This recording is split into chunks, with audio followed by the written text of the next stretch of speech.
Hoje, sábado, o 7º dia da semana que foi abençoado e santificado pelo próprio Deus. O sábado é o memorial da criação, registrado nos 10 mandamentos da lei de Deus, que diz o seguinte: lembra-te do dia de sábado para o santificar. Êxodo capítulo 20, verso 8. Como de costume, em nossa jornada do ano bíblico, a cada sábado iremos fazer o resumo de 5 capítulos da Palavra de Deus. O resumo de hoje está baseado em Números capítulos 7, 8, 9, 10 e 11. Exatamente no dia em que Moisés acabou de levantar o santuário, Números 7, verso 1, uma oferta especial foi oferecida pelos príncipes de Israel, os cabeças da casa de seus pais. Números 7, verso 2. Instruídos pelo Senhor, Moisés logo distribuiu estas ofertas entre os levitas, menos os filhos de Coate, já que estes não teriam necessidades de carros ou animais, porque o seu cargo estava dentro do santuário e eles deviam levar o santuário nos ombros. Números 7, verso 9. Além desta oferta levada ao santuário no primeiro dia, outra oferta sucedeu aquele momento em mais 12 dias. Começando pelo príncipe dos filhos de Judá, cada dia o príncipe de uma tribo se dirigia ao santuário para oferecer a sua dádiva, segundo a ordem das tribos. O detalhe é que a oferta de todos os príncipes eram iguais. A Bíblia tem uma característica especial que para muitos de nós pode até parecer cansativa: a repetição. Números capítulo 7 relata a oferta de príncipe por príncipe, repetindo as suas ofertas, ainda que fossem todas idênticas. O Senhor, porém, não faz nada que seja sem um propósito definido. A nossa mente pode receber várias ou fortes influências negativas ou positivas, pelo processo da repetição. Mas quando a Bíblia reforça alguma ideia ou ensinamento, é porque o Senhor deseja que assimilemos algo que é muito importante, que está inserido, intrínseco naquela mensagem. Ao lermos então as ofertas idênticas dos príncipes de Israel, percebemos que o Senhor Deus não olha para o valor das nossas ofertas, nem faz acepção de doadores. Aos olhos de Deus, toda oferta apresentada diante de seu altar, como uma expressão de alegria do adorador, é semelhante à oferta da viúva pobre. Deus não exige de seus filhos e filhas ofertas mecânicas ou lhes pede além do que eles podem ofertar. Também não pode abençoar onde há descaso para com a casa de oração, a igreja. Onde há um grupo de cristãos reunidos, deve haver a cooperação de todos para o avanço da obra de Deus naquela localidade. Isto inclui também a nossa adoração através dos dízimos e das ofertas.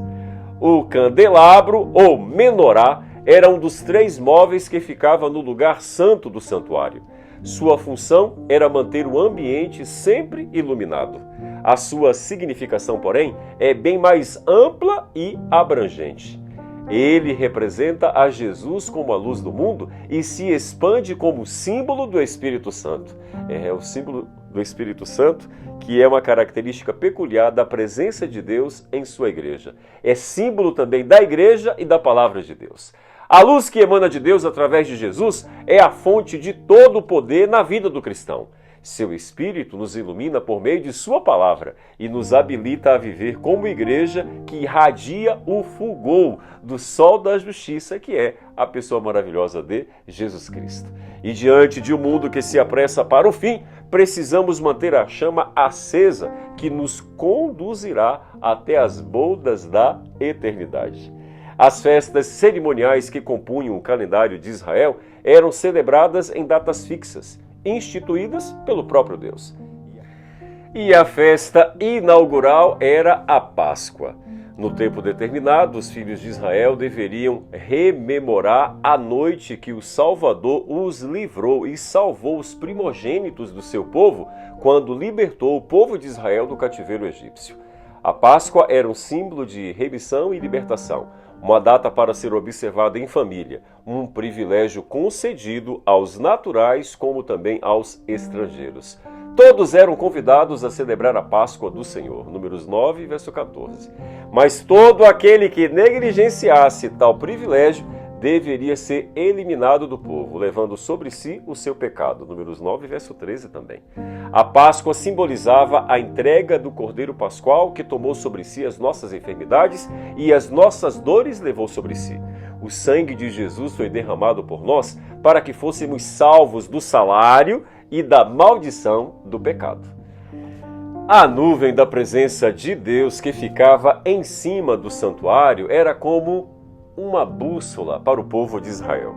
Quando a nuvem se erguia de sobre a tenda, os filhos de Israel se punham em marcha. E no lugar onde a nuvem parava, aí os filhos de Israel se acampavam. Números 9, verso 17. Enquanto a nuvem ficava parada, a única alternativa que eles tinham era esperar segundo o mandamento do Senhor. Números 9, verso 20. Nem sempre os caminhos que o Senhor traça para nós são tranquilos e livres de perigos, não é verdade? Por vezes precisamos lidar com inimigos, outras vezes com o calor dos nossos desertos, ainda outras com a nossa própria teimosia. Uma coisa é certa, quer acampados, quer em marcha, a constante presença de Deus é uma garantia eterna a todos os que o amam. O capítulo 10 começa com o Senhor guiando o povo de Israel imediatamente até a área de Cardes Barneia, no deserto de Parã. O acampamento de onde eles dariam início, então, à conquista da terra prometida. Em lugar da vitória prometida, o relato sombrio dos espias criou uma rebelião que afetou a nação inteira, excetuando somente Moisés, Arão, Josué e Calebe. Ao som de um único instrumento, todo o povo compreendia a mensagem a ser transmitida. Em suas celebrações, assembleias solenes e preparação para a marcha, ou até mesmo para a guerra, havia um sonido certo de trombeta. Na devida ordem, cada lado do acampamento entendia que chegara a sua vez de partir. Não havia desculpas para o descaso, pois todo Israel sabia discernir a mensagem que cada toque da trombeta deveria transmitir. De todos os toques, o toque a rebate era uma espécie de alarme.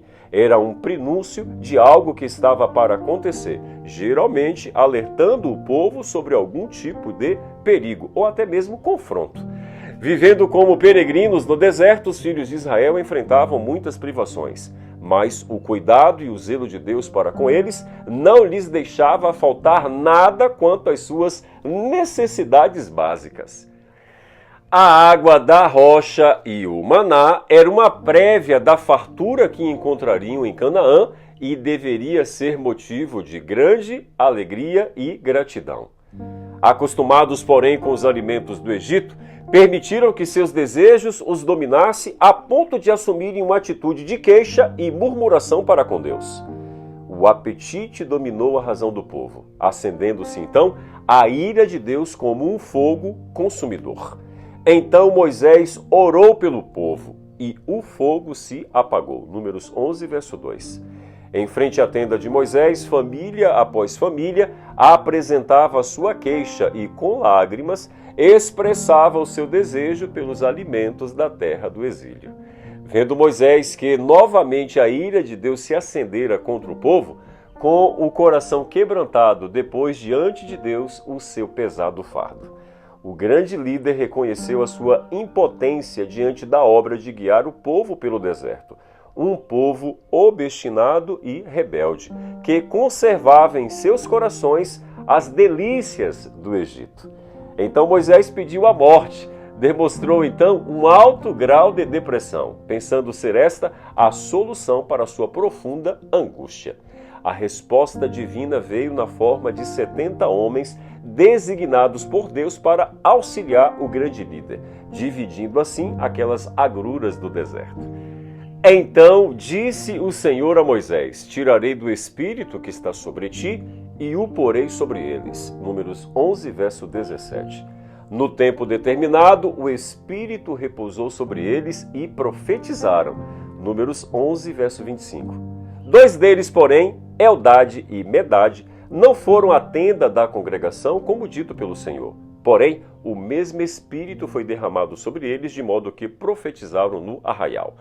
Josué, servidor de Moisés, Números 11, verso 28, entendeu que a atitude daqueles dois era uma espécie de ameaça à liderança de Moisés. Este, no entanto, demonstrou genuíno interesse em que todo o povo pudesse experimentar a suave e confortante companhia do Espírito Santo. Assim como Moisés desejou que o Espírito Santo fosse derramado sobre todo o povo, o Senhor deseja nos dar o seu Espírito no dia de hoje. Que possamos pedir, que possamos clamar para que Deus derrame sobre cada um de nós uma porção dobrada de Teu Santo Espírito e que possamos ter um sábado extremamente abençoado. Que Deus te abençoe!